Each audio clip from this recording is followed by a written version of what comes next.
Airfares in Europe and Asia are showing signs of stabilizing or even declining as the post-COVID travel boom begins to taper off, posing challenges for airlines grappling with rising costs and limited aircraft availability.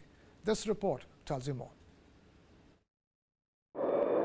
Airfares in Europe and Asia are starting to plateau or fall as a prolonged post-COVID travel boom is waning.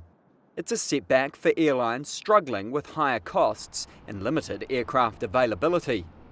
A global imbalance between supply of flights and pent-up demand as air travel opened up after the pandemic drove up ticket prices. But industry experts and insiders said the travel at all costs trend is balancing out, with some customers becoming more sensitive to pricing as they grapple with inflation driving up living costs.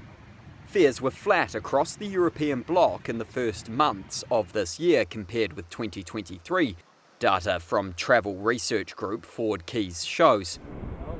The data is starker in Asia Pacific, where fares have dropped the most, down around 16% in the January to April period year on year.